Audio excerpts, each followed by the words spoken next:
কারবালার ইতিহাস মুসলিম বিশ্বের একটি অত্যন্ত হৃদয়দায়ক ও গুরুত্বপূর্ণ ঘটনা। এটি ৬১ হিজরি সনের মুহররম মাসের ১০ তারিখ, যা আশুরা নামে পরিচিত, আধুনিক ইরাকের কারবালা নামক প্রান্তরে সংঘটিত হয়েছিল। কারবালার সম্পূর্ণ ইতিহাসটি বুঝতে হলে আপনাকে সম্পূর্ণ ভিডিওটি দেখতে হবে। সম্পূর্ণ ভিডিওটি ভালো লাগলে অবশ্যই কমেন্ট বক্সে আল্লাহর নামটি লিখে যাবেন এবং একটি লাইক করে যাবেন। মুসলিম ইতিহাসের এমন এক বেদনাদায়ক ও শিক্ষণীয় অধ্যায়ের আলোচনায় একত্রিত হয়েছি, যা কেবল একটি সাময়িক পরাজয় ছিল না, বরং ছিল মানবতার ইতিহাসে সত্য ও ন্যায়ের সর্বোচ্চ আত্মত্যাগের এক অমর গাথা। আমি কারবালার প্রান্তর ও ইমাম হুসাইন রাদিয়াল্লাহু সাল্লাম এর শাহাদাতের কথা বলছি। মুহররম মাস এলেই প্রতিটি মুমিনের হৃদয় সেই ভয়াল স্মৃতিগুলো জেগে ওঠে। আজ থেকে প্রায় ১৪০০ বছর আগে ৬১ হিজরি সনের ১০ই মুহররম ফুরাত নদীর তীরে কারবালা নামক মরুপ্রান্তরে যে ঘটনাটি হয়েছিল তা ইতিহাসের পাতায় আজও রক্তাক্ষরে লেখা। এই ঘটনা আমাদের শেখায় স্বৈরাচারের কাছে মাথা নত না করা এবং জীবনের বিনিময়ে দ্বীনের মৌলিক আদর্শ রক্ষা করা। কিন্তু কারবালার একদিনে তৈরি হয়নি, এর একটি গভীর ঐতিহাসিক ও রাজনৈতিক প্রেক্ষাপট ছিল। রাসূল সাল্লাল্লাহু আলাইহি সাল্লামের উফামের পর খেলাফতে রাশিদিনের সোনালী যুগ শেষ হয়।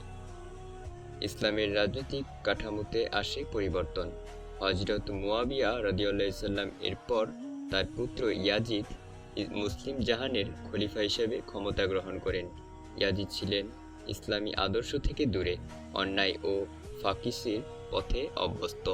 এর ফলে সাধারণ মানুষ ও বিশিষ্ট সাহাবীরা তার শাসন মেনে নিতে পারেননি।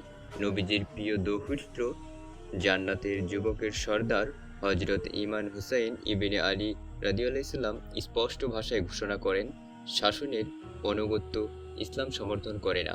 তিনি ইয়াজিদের হাতে বাইয়াত বা আনুগত্যের শপথ করতে দৃঢ়ভাবে অস্বীকার জানায়।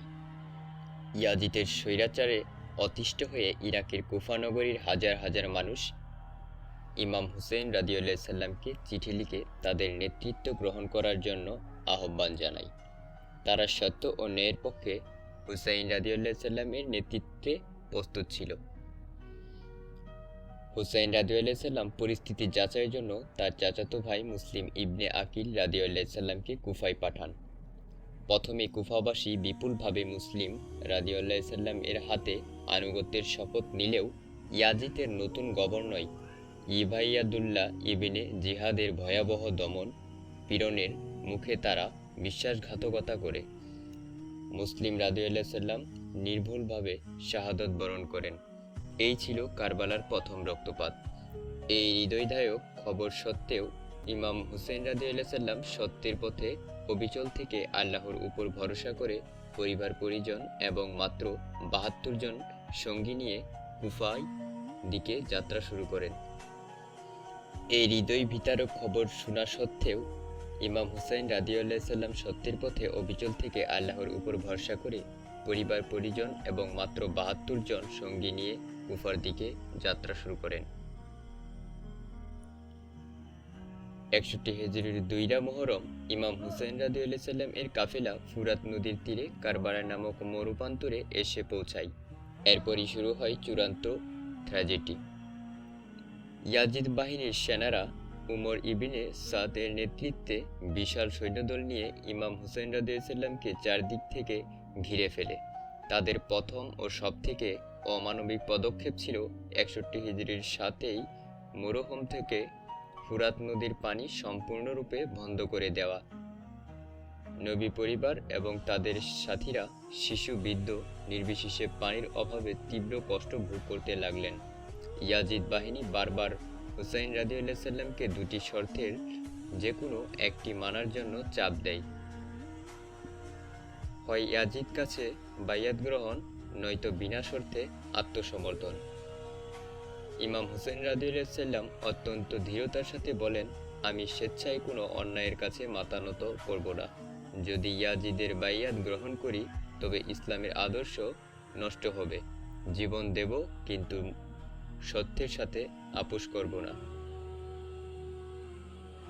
10ই মুহররম শুক্রবার আশুরার দিন। ইতিহাসের সেই কালো দিনটি ঘনিয়ে এলো। ইমাম হুসাইন রাদিয়াল্লাহু সাল্লাম শেষবারের মতো তার সাথীদের একত্রিত করলেন। তিনি তাদের রাতের অন্ধকারে চলে যাওয়ার জন্য অনুমতি দিলেও সেই মুষ্টিয়ের সঙ্গীরা তাকে ছেড়ে যেতে অস্বীকার করলেন। তারা বললেন, আপনার পরে বেঁচে থাকা আমাদের কাছে মৃত্যু থেকে অধিক যন্ত্রণাদায়ক। একদিকে মাত্র ৭২ জন নারী, শিশু, বৃদ্ধ সমেত একটি ছোট কাফেলা, অন্যদিকে হাজার হাজার অস্ত্রশস্ত্রে সজ্জিত ইয়াজিদ বাহিনী। এই আসম যুদ্ধ শুরু হলো। ইমাম হুসাইন রাদিয়াল্লাহু সাল্লাম এর সঙ্গীরা একে একে বীরত্বের সাথে যুদ্ধ করে শাহাদত বরণ করলেন। তারা যুবক পুত্র আলী আকবর রাদিয়াল্লাহু সাল্লাম, ভাই হযরত আব্বাস রাদিয়াল্লাহু সাল্লাম, যারা ছিলেন তার সেনাপতির মতো, অত্যন্ত সাহসিকতার সাথে লড়াই করে শহীদ হলেন। যখন হুসাইন রাদিয়াল্লাহু সাল্লামের কুলে 6 মাসের দুগ্ধপোষ্য শিশু আলী আসগর রাদিয়াল্লাহু সাল্লাম পানির জন্য ছটফট করছিল, তখন তিনি শত্রুদের কাছে শুধু এক আজলা পানি চাইলেন। এর জবাবে ইয়াজিদ বাহিনী শিশুটির গলায় তীর বিধিয়ে তাকে শহীদ করে দেয়। এর চেয়ে অমানবিকতা ইতিহাসে আর কি হতে পারে? ইমাম হুসাইন রাদিয়াল্লাহু সাল্লামের শাহাদাত অবশেষে সমস্ত সঙ্গী হারানোর পর তৃষ্ণার্ত ইমাম হুসাইন রাদিয়াল্লাহু সাল্লাম একাই ময়দানে প্রবেশ করেন।